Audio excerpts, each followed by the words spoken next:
We'll prepare from the miracle Miss Melody Delgado for the opening prayer. Ourselves that are impressed of the Lord, in the name of the Father, and of the Son, and of the Holy Spirit. Amen. Almighty and merciful God, we praise and thank you that you have gathered us today as we commemorate the 26th Foundation Day of this institution, the St. Joseph Academy of Valenzuela City. We humbly ask your guiding light, O divine wisdom and love, to overshadow the darkness of our lives as we proclaim the living word and actions. Bestow upon us the gift of the Holy Spirit that will unite us with your sanctifying grace, to remain righteous and faithful servants so as we may exercise the total conversion of our imperfection for the Lenten season. Transform us to be good stewards of faith, hope, and charity. In silence, let us also include in our personal needs, especially for the repose of the soul of our beloved brother, Dan Lopez, and our faithful departed, who had been called to share in Christ's glorious resurrection, and welcome them into the radiant light of His presence. Obtain pardon for their sins, and give Him joy in company of all the saints and angels. For ourselves, that in our daily life and work, we may witness the gospel and serving God and our neighbor. God the Father, we know that you are at work in us and through us, in spite of our weakness and failures.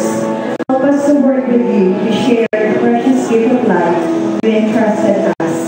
All this we ask in Jesus' name, to the intercession of Blessed Virgin Mary, Saint Joseph, our patron saint, we pray.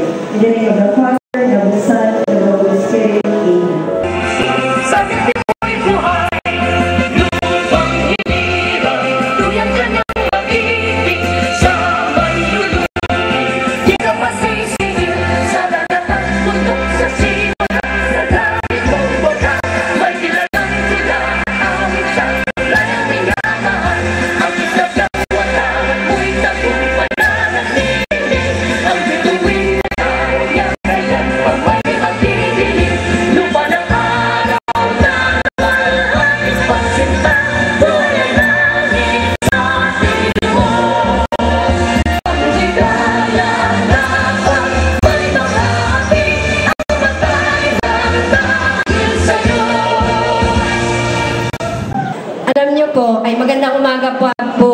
Sa inyong lahat. Alam niyo po, meron lang po akong isasalaysay na kaunti na may kaugnayan sa ating paksa para sa araw na ito. At ito po ay medyo madamdamin, pero dapat lang natin mabatid na napakahalaga ang araw na ito para sa ating lahat. Yun pong araw na bawian si Sir Lopez ng buhay. That was March 5. Nandun po sa office ko ang dalawang guro natin na lalaki, si Mr. Falculan at si Mr. Gomez. Kaming tatlo po ay nakatayo, nakaharap dun sa bulletin board na kung saan nakasulat ang mga schedule of activities for the month of March. Sabi ngayon nung dalawa, nag-duet pa ho, "Ma'am, paano po yan? Yung mga activities na yan mababago na." Ha? Bakit naman? Kasi po pagka gumagawa po ako ng schedule of activities from the first day of the month till the last day of the month. So, nakita nila na nakahalayhay na po sa last 2 weeks at kasama na po itong ating araw ng pagkakatatag ng St. Joseph. So, siguro, yung mga teachers din po, kasama din ako medyo, na nagkaroon ng konting confusion ng pag-isip-isip kung matutuloy nga ba ito o hindi. So, ang sagot ko dun sa dalawa ay, bakit naman kailangan paituloy din natin yan. Kung meron pagbabago, maaring meron, pero konti lang. And so, itinuloy po natin lahat ang mga activities ng March we started with the entrance ng February 3 and then we ended last Saturday para doon sa kanilang championship games. At ngayon nga po ang araw ng pagkatatag ng St. Joseph na kung saan hinango yung ating paksa, a tribute to our founder. Malabo nga lang po at mababa ang kinalalagyan ng mga words, pero sana po bilang mga Josefians ay ating isa puso, isa diwa ang kahalagahan ng pagkakatatag ng paaralang ito para sa ating mga kabataan.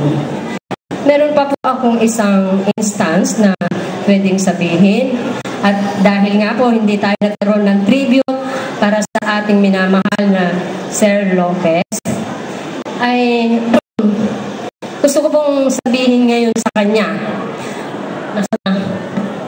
na alam ko, Sir, kung saan ka man naroon at alam ko naririto ka sa aking piling. Alam ko na nasisiyahan ka. Tingnan mo nga yung mukha mo, Sir. Ganyan-ganyan po yung mukha niya nung Junior Seniors Prom na kung saan kami ay magkatabi. At nabanggit po niya sa akin na kasi nga po tuwing meron pong bata na dumadaan sa harap namin dun sa 3rd year and 4th year, Sir, ESC po yan. Sir, from Malinta Elementary po yan. Sir, from Dalandanan po yan. Sir, from Karuhatan East po yan. From Karuhatan West po yan. And so, ang sabi po niya sa akin, sana nga po ma'am ay madagdagan pa natin ang mga batang mag-aaral sa St. Joseph. Kaya po, Sir, hindi po sa ako'y nangangako. I will try my best. Katulong sila Ma'am Ninya, si Sir Abet, at lahat po ng mga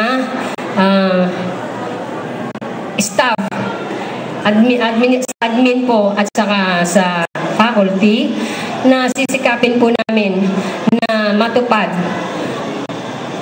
o kaya mangyari yung pangarap mo na yan na lumaki pa ang St. Joseph, hindi lamang sa dami ng mag-aaral, kundi yung maging mas higit pa ang mga achievements nila in academic and non-academic areas. At tulad po ng sinabi ko, tulungan nyo kami na mapalaki pa natin ang St. Joseph Academy at mapagbuti pa natin ng higit sa mga ibang paaralan sa Valenzuela, kundi man sa Valenzuela ay sa buong NCR. Marami pong salamat. Magandang umaga po sa atin.